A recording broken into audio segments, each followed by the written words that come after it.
প্রথমে দেখো সায়ার মাপ কিভাবে নেবে। তো প্রথমে কোমরের মাপ নিতে হবে। তো কোমরটা দেখো ঠিক আমি ফিতেটা কোথা থেকে ধরেছি, এই ওপর থেকে কোমরের মাপটা নেবে। দেখো কোমরের মাপ হয়েছে 30 ইঞ্চি। এবার যেখানে 30 ইঞ্চি হলো কোমর, ঠিক ওপর থেকে লম্বাটা নেব।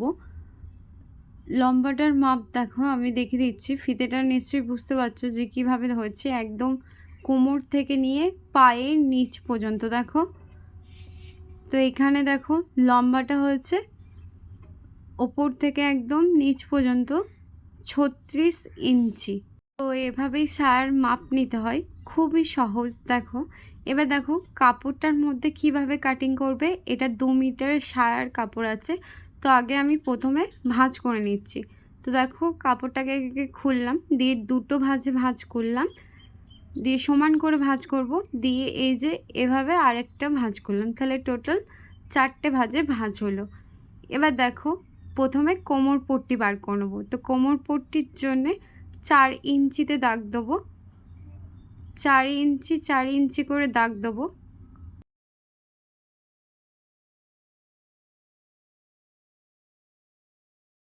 চার ইঞ্চি 4 ইঞ্চি করে মাপ নিয়ে নিয়েছি দেখো। আর এই যে 4টে ভাঁজে ভাঁজ আছে। এবার স্কেল নেব, দিয়ে যেই 4 ইঞ্চি করে মাপ নিলাম কোমরের বেল্টের জন্যে, সেই দাগটা টেনে দিলাম। দেখো এবার এই কাপড়টা কাটিং করে নেব। তাহলে এটা আমাদের কোমরের বেল্ট বেরিয়ে গেল। সায়া কাটিং করার আগে কোমরের বেল্ট এবং সায়ার দড়ি দুটোই বার করে নিতে হয়। তো কোমরের বেল্ট কাটিং করে নিলাম। এবার সায়ার দড়ির জন্য দেখো লম্বাভাবে নেব, লম্বাভাবে 2 ইঞ্চি করে নেব। ফিতেটা রাখলাম।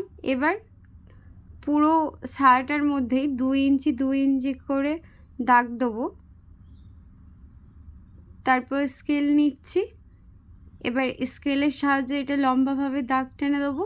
আর কাপড়টা কিন্তু অবশ্যই খেয়াল রাখবে যাতে সমান থাকে, কোথাও কম বেশি ভাঁজ না হয়ে থাকে। সব সময় যেন কাপড়টা সমানভাবে ভাঁজ থাকে। তো আমি 2 ইঞ্চি করে নিয়ে নিয়েছি সাইডে কাপড়টা দেখো সায়ার দড়ির জন্যে। এবার কাটিং করে নিলাম। তাহলে এখানে আমাদের সায়ার দড়িও বেরিয়ে গেল। এবার ঠিক সায়ার মাপটা কিভাবে নেব দেখো। তো সায়ার মাপটার জন্য দেখো প্রথমে এখানে আমি তোমাদেরকে বুঝিয়ে দিচ্ছি যে কিভাবে তোমরা ভাগ করবে। প্রথমে কোমর কত হয়েছিল 30 ইঞ্চি, তাহলে এরকম খাতা নেবে, দিয়ে খাতার মধ্যে 30কে 12 দিয়ে ভাগ করবে। তাহলে 12 দুগুণে 24, তাহলে 2 ইঞ্চি। তারপর বিয়োগ করার পর দেখো 6 সুতো। তাহলে এখানে আমি পাশে লিখে দিচ্ছি যাতে তোমাদের বুঝতে সুবিধা হয়।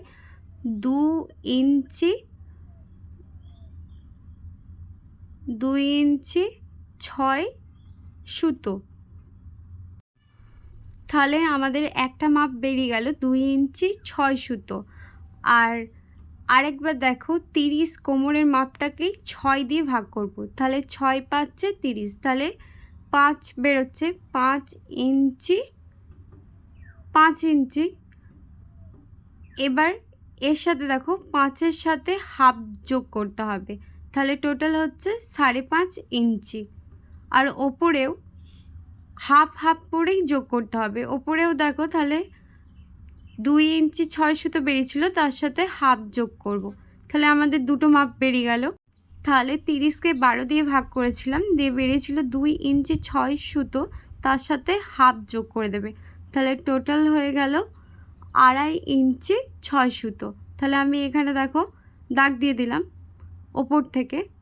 আর নিচ থেকে দেখো কোমরের মাপ 30, তাহলে 6 দিয়ে ভাগ করব। তাহলে 6 5 30, 5 ইঞ্চি আর হাফ তার সাথে যোগ করব, তাহলে টোটাল হচ্ছে 5.5 ইঞ্চি।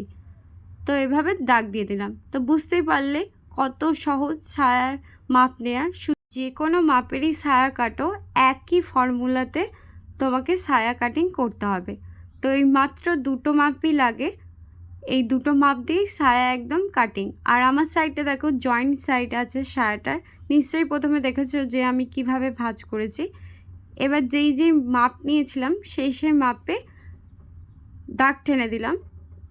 আর লম্বাটা দেখো, লম্বাটা এখানে আছে 36 ইঞ্চি। লম্বা আমাদের কত ছিল? 36ই ছিল।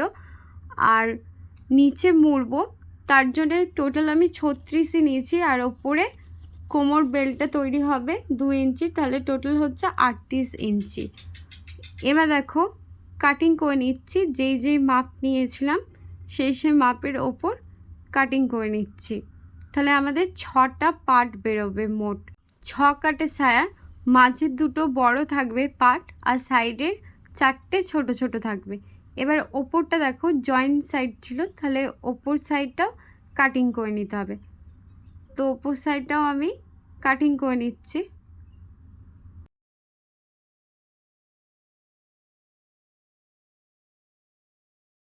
ওপর সাইডটা দেখো কাটিং করে নিলাম। এবার পার্টগুলো দেখো, এই সাইডের পার্ট কিন্তু 4টে আছে।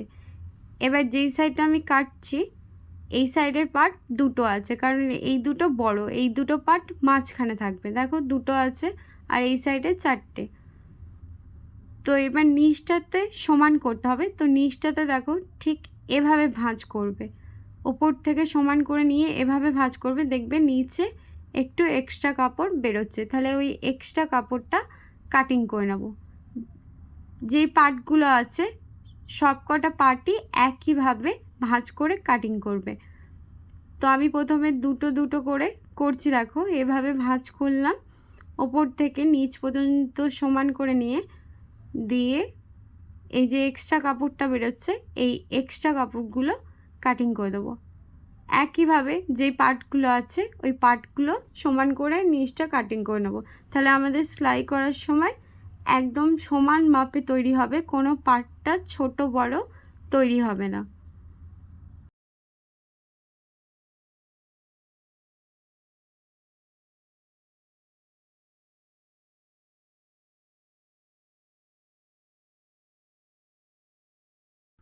তাহলে সায়ার প্রত্যেকটা পার্ট দেখো সমান করে নিয়েছি। এবার ঠিক সেলাই করবে কিভাবে দেখো। প্রথমে মাঝের জন্য দেখো একটা বড় পার্ট নিয়ে নিলাম আমি। এবার ছোট যেই পার্টগুলো আছে 4টে, সেগুলো 2টো নেব, দিয়ে দু সাইডে রাখবো। দেখো ঠিক এভাবে দু সাইডে 2টো পার্ট রাখবো আর মাঝখানে বড়টা থাকবে, তাহলে হচ্ছে 3টে পার্ট। আর অপর সাইডেও 3টেই সেলাই হবে, তাহলে টোটাল হচ্ছে 6টা পার্ট। এটাই হচ্ছে 6 কাটের সায়া। এবার দেখো সেলাই করবে কিভাবে। ঠিক যেই বড় পার্টটা আছে আমাদের মাঝখানে, সেই বড় পার্টটার ওপরে উল্টো করে এই ছোট পার্টটা রেখে দেবো, দিয়ে সেলাই করব। এভাবেই প্রত্যেকটা পার্ট জয়েন করব। তোমরা যদি এই সায়াটা সেলাই করার ফুল ভিডিও দেখতে চাও তো অবশ্যই আমাকে কমেন্টে জানিও, আমি নেক্সট ভিডিও দেখাবো।